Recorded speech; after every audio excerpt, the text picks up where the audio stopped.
My life in London, a carefully constructed world built on years of distance and the quiet forgetting of a past I'd rather not revisit, fractured the moment my mother, Miranda, called. Her voice, usually sharp and commanding, held a strained formality as she urged us to fly back for Grandpa Frederick's 90th birthday. It was an invitation laced with an unspoken pressure, coming after years where Eleanor, was always the one on the periphery, a polite guest in my own family's narrative, while my sister, Clara, was cradled like a priceless heirloom.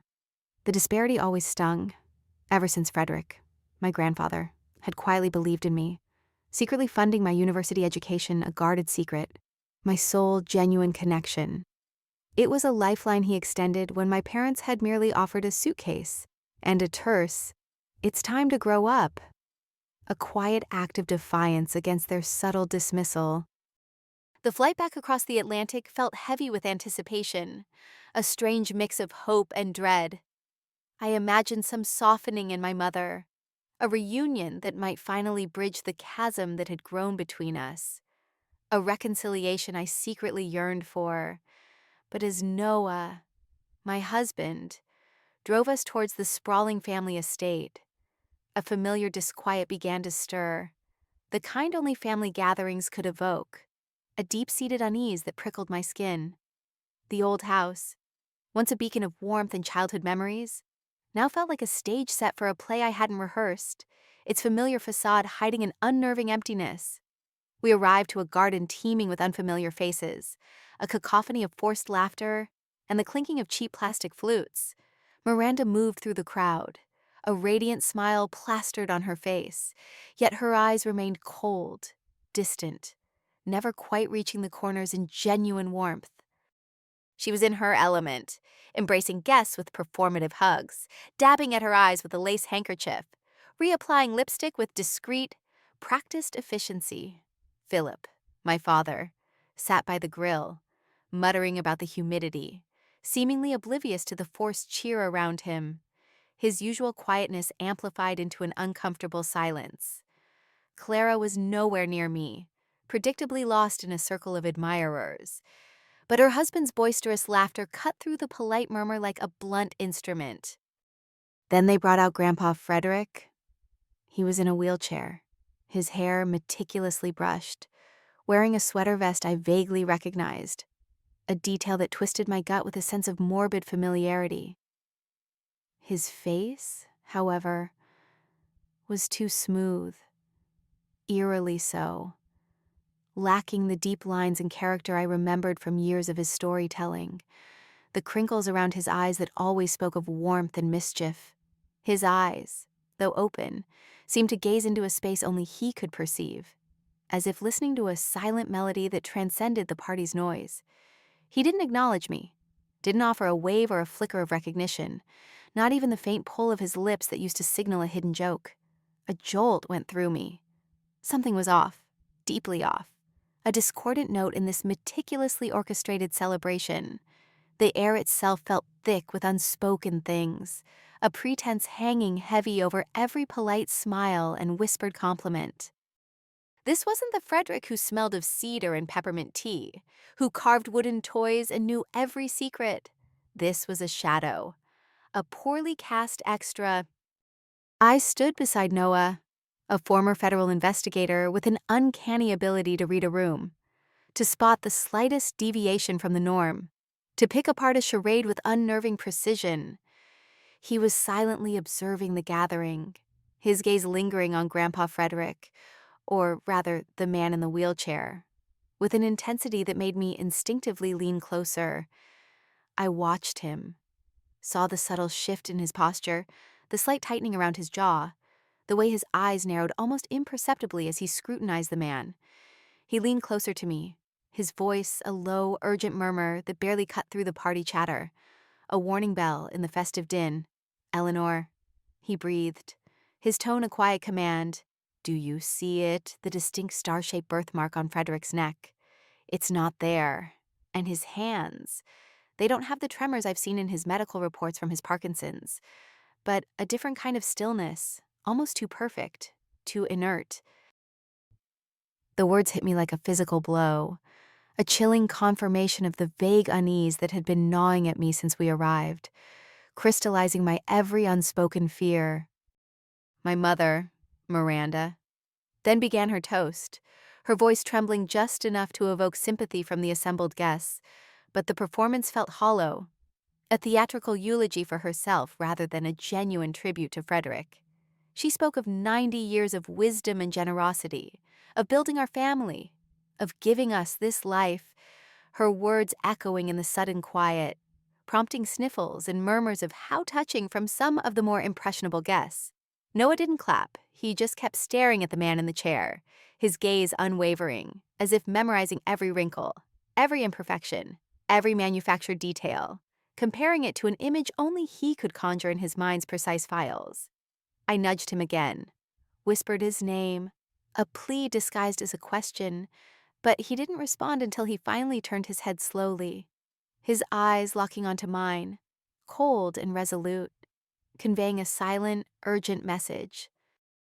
"Get your he commanded, his voice a flat, unwavering line and devoid of any doubt.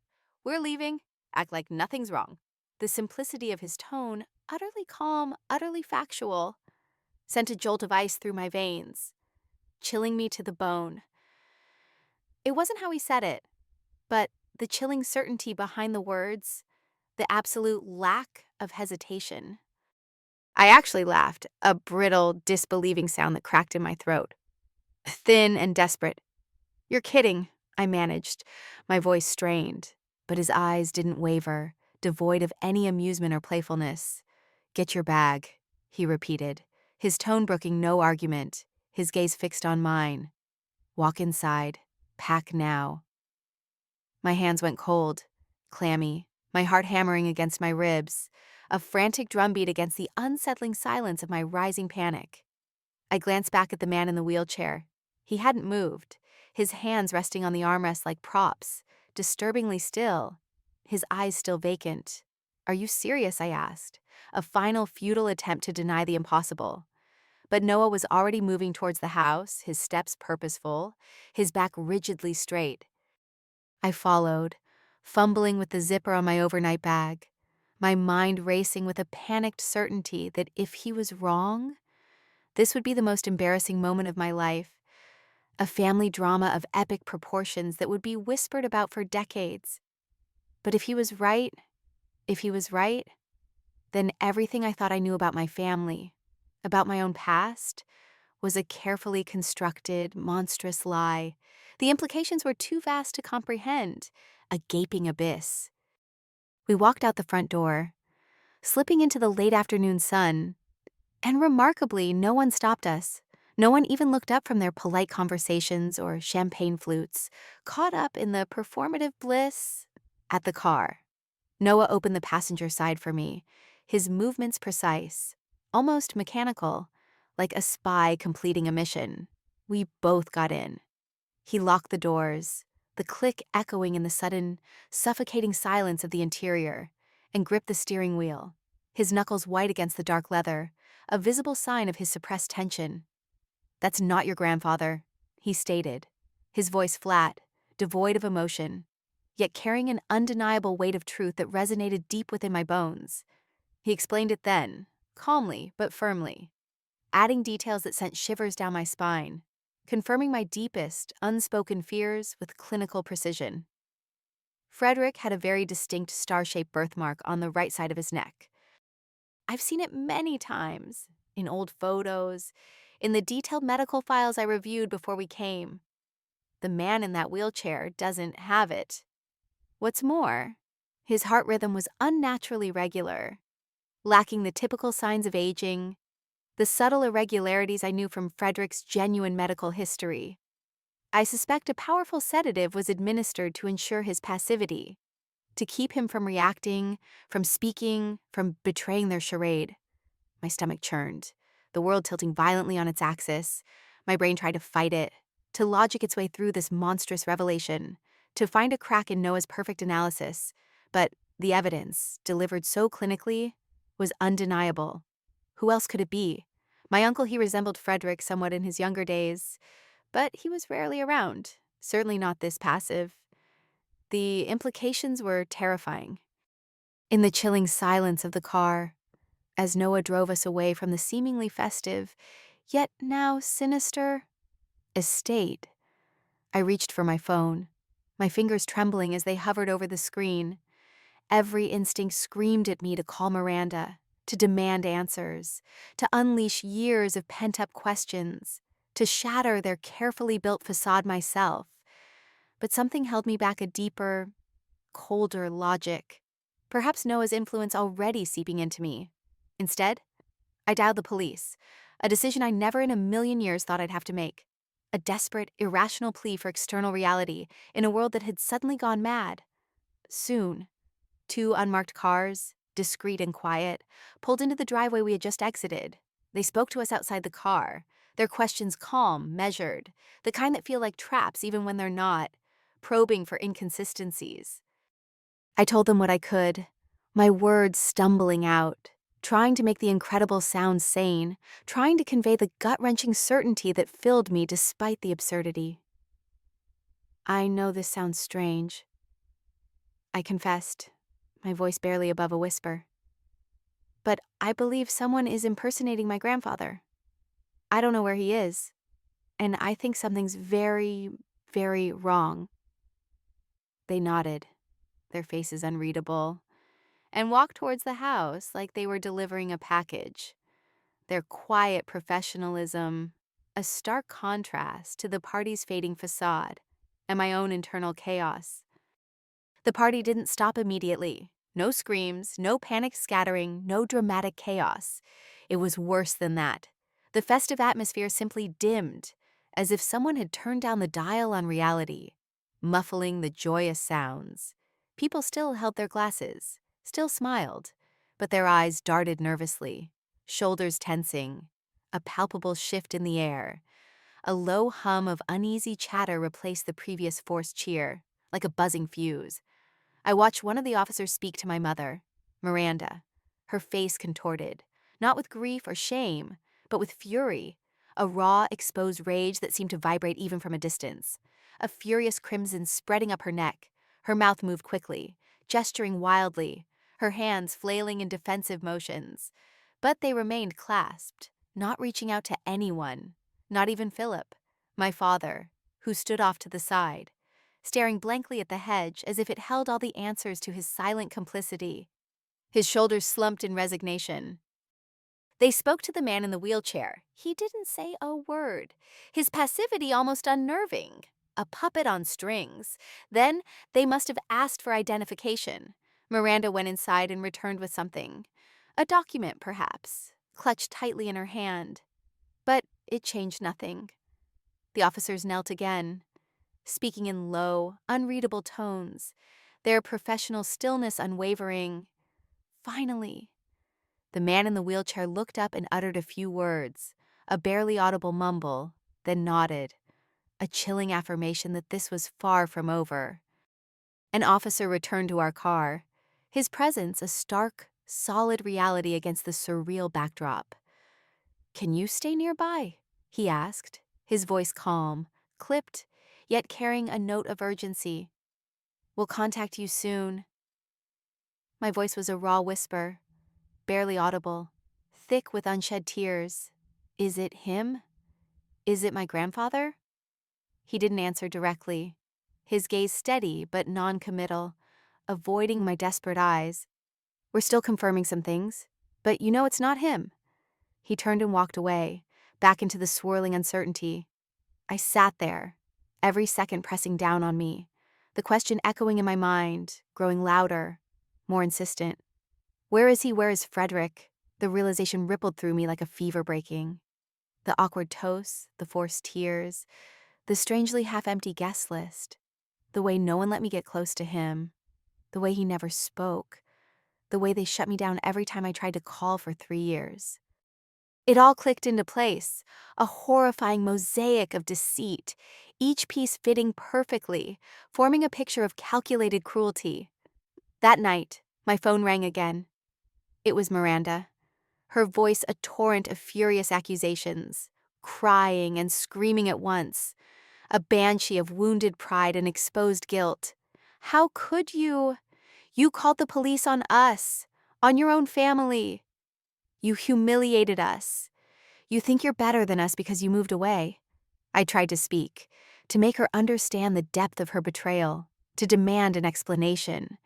But she didn't let me, her words tumbling out in a torrent of self-righteous indignation, a desperate attempt to control the narrative. "You don't understand," she shrieked, her voice cracking with a chilling self-pity. "You weren't here. You didn't see what it was like. We did what we had to do for him, for all of us." My voice broke as I finally managed. "What did you do? Where is he?" "You don't get to ask that," she snarled, her voice hardening to ice, devoid of any genuine sorrow or remorse. "Not now, not after what you've done." "Where is Frederick?" I demanded, my voice rising, raw with pain and indignation. A futile cry into the void. Silence. Then a sharp click, and the line went dead. A final, brutal cut. When the police came to our hotel room door the next morning, a wave of nausea washed over me. Not just fear, though there was that, a cold dread twisting in my gut, but a desperate, irrational hope that Noah had simply been wrong, that this was all a terrible mistake, a misread detail, mistaken identity, that the world I knew hadn't actually shattered into a million pieces. But they didn't come to arrest or question us. They came to tell me that my grandfather, Frederick, was dead, had been for 3 years. They didn't say it like that, of course. Their voices calm, professional, detached, softening the blow as much as possible. One officer did most of the talking while the other watched me, his gaze analytical, as if expecting me to bolt, to crumble, to protest. "There's been a voluntary statement made," he explained, his voice even. "The family reports that Mr. Frederick passed away in March 2022. They claim it was natural causes. The body was privately interred." I sank onto the bed, my legs suddenly useless, my fingers numb, the room spinning, reality blurring. "We're treating this as an open investigation until the coroner can confirm the circumstances of death." The words bounced off me like raindrops on a locked car, failing to penetrate the thick fog of shock. 3 years. 3 years. And I'd been sending birthday cards, asking for video calls, wondering if I'd done something wrong, if Frederick was mad at me for moving away, if he was just tired, just confused, just too sick to talk. No, he was gone. And they hadn't even told me. They hadn't told anyone. They had hidden his death, his memory, his final years. I barely remember what I said to the officers. I think I asked if he suffered. They said they didn't know yet. I think I asked if the man at the party was my uncle. A desperate attempt to find a familiar face in the chaos. They nodded, confirming my worst suspicions. I wanted to scream, to hit something, to crawl into a hole and never come out again. Instead, I just said, "Thank you." My voice flat, like a good girl, like a polite idiot. The words barely escaping my lips. A final performance for a world that demanded normalcy.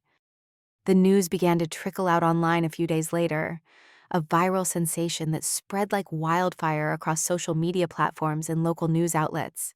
At first, it was just whispers, Reddit threads, a local gossip blog, speculating wildly with a morbid fascination. But then someone uploaded a grainy, shaky phone video of the birthday toast, of my mother Miranda wiping her eyes with theatrical flourish, of the man who wasn't Frederick pretending to listen as if it were all real, a grotesque parody. The caption, stark and accusatory, read, "This man died 3 years ago. His family threw him a 90th birthday party anyway. He was played by someone else. The internet did what it always does. It laughed, then it speculated, then it tore us all to shreds. Every comment a dagger aimed at my family's crumbling reputation. I didn't read them. Not after the first 20. The venom too potent, too personal.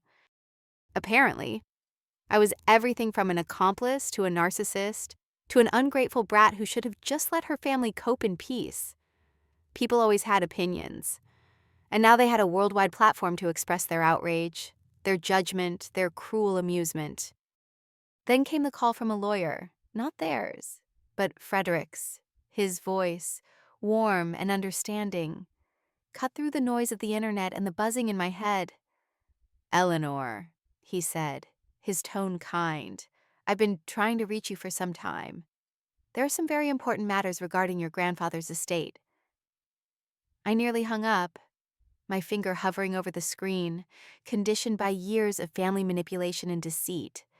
"Your grandfather left his entire estate to you. The house, the business assets, the remainder of the trust. Everything." My eyes fixed on a stupid grout line in the kitchen tile that never quite lined up. A tiny flaw in a perfect facade, reflecting the imperfection of my world. My throat went dry. A sudden constriction. "This wasn't a secret," he added gently, as if sensing my disbelief. "He told your mother, Miranda, years ago, that he wanted to leave everything to you, along with a significant charitable foundation in your name, to support talented young people who lacked resources. It was his greatest wish, his legacy, built with painstaking care over decades." And suddenly, the pieces clicked into place. Not just fragments, but the entire grotesque picture. The lies, the secrecy, the fake parties, the man in the wheelchair. They hadn't just been hiding his death for basic financial gain. They'd been hiding it from me because if he was dead, the estate and that foundation, his true legacy and my future, were mine. And if I didn't know, they could keep living in his house, keep using his money, keep pretending I didn't exist while slowly and systematically dismantling his charitable vision, turning it into their own personal piggy bank. I called Miranda. I didn't know what I wanted. Answers, perhaps, or an explanation for such profound cruelty. A flicker of remorse. She picked up on the second ring, her voice shaking with fury. Not grief, not shame, just raw rage, unleashed like a wild animal cornered. "How dare you? You called the police on us, on your own family. You humiliated us. You have no idea what you've done to us, what you've exposed." I tried to speak, to make her understand the depth of her betrayal, to demand an explanation, to make her feel something real. But she didn't let me, her words tumbling out in a torrent of self-righteous indignation, a desperate attempt to control the narrative, even now. "You weren't here. You don't know what it was like. You left, you gave up on this family, and now you swoop in and act like some hero, some savior." "Where is he?" I interrupted, my voice cracking, a desperate plea cutting through her tirade. The most important question? Silence. A beat stretched, heavy and ominous, filled with the weight of unspeakable truths. "What happened to him? What did you do with his body?" "You don't get to ask that," she said coldly, her voice now flat and devoid of any genuine sorrow or remorse, a chilling mask of indifference. "You weren't there. You don't understand." "I asked every year," I screamed. The years of quiet resentment, the gnawing feeling of being forgotten, of being lied to, finally boiling over. "You lied every single time you told me he was fine, just tired." "We were protecting him, protecting you," she countered, her voice now devoid of warmth, a carefully constructed excuse, hollow and meaningless. He didn't want a big deal made of his death. He wanted peace. I laughed then, a broken, bitter sound like something shattered under immense pressure and the taste of ash in my mouth, the taste of a destroyed family. "You didn't protect him. You looted him. You destroyed his legacy. You stole his peace." That's when she hung up, the sharp click of final, brutal cut, severing the last fragile thread. Weeks passed. The investigation moved slowly, with the meticulous precision of legal machinery. Then with surprising speed as more evidence surfaced, there were statements, endless interviews, and subpoenas flying, piercing the veil of secrecy my family had so carefully constructed. Eventually, the coroner confirmed what my family had claimed. Natural causes? Frederick had died peacefully in his sleep, his body showing no signs of trauma, no poisoning, no violence, just an old man's quiet end. I cried for the first time since the police visit, hot, cleansing tears, because finally, I could mourn him without doubt, mourn the man who had truly seen me, truly loved me, truly supported me. But there was still the fraud, the impersonation, the money, the betrayal of his last wishes. Charges were filed failing to report a death, withholding information, illegally accessing funds, identity deception. They didn't get prison time, to my initial surprise and a flicker of fleeting disappointment. But probation, conditional, monitored, sternly delivered, a constant shadow over their lives. If they slipped again, even once, they would go straight to jail.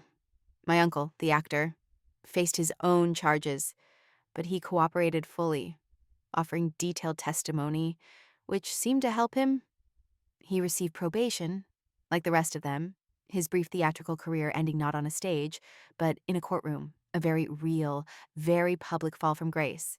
And me, Eleanor. I got the house, the entire property, the assets, and most importantly, the control over the charitable foundation Frederick had so carefully planned. His true heart's desire. The legacy he wanted to build beyond himself. It wasn't wildly extravagant, not billionaire level, but it was substantial. More than enough to explain why they'd pretended for so long. Enough to secure a future for countless others. Enough to fulfill Frederick's dream. I didn't throw them out. The courts did. They moved out in silence, packing their belongings with grim faces, their defeated postures speaking volumes. There were no apologies, no eye contact, just the quiet rustle of their lives being packed away, boxes filled with memories I wasn't a part of. Miranda left a note behind on the kitchen counter, scrawled in her familiar, sharp hand, still trying to inflict one last wound, one last act of control. It read, "You always were good at taking what you didn't earn." I crumpled it in my hand, the paper feeling flimsy and insignificant, and burned it in the sink, watching the ink curl and the paper turn to ash, a small, satisfying end to years of resentment and an era of my life that had held me captive. The first night I spent there alone, it just visiting before heading back to London to finalize arrangements and begin the crucial work of the foundation. I sat in Frederick's old armchair in the living room. I opened a bottle of wine, a rich Cabernet, and propped my feet on the worn ottoman, a gesture of quiet triumph, of taking back what was mine, what was his.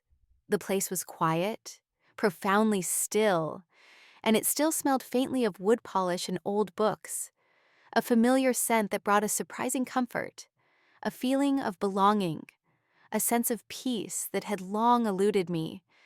I didn't feel triumphant or vindicated or even angry anymore. I felt dismissed, yes, by them. But finally, for once in my life, I didn't feel like a stranger. I felt connected, rooted, purposeful, a true heiress to a legacy far greater than wealth. I haven't spoken to Miranda or Philip since, or Clara, not even a text. Sometimes I wonder if I went too far. Other times I wonder if I didn't go far enough.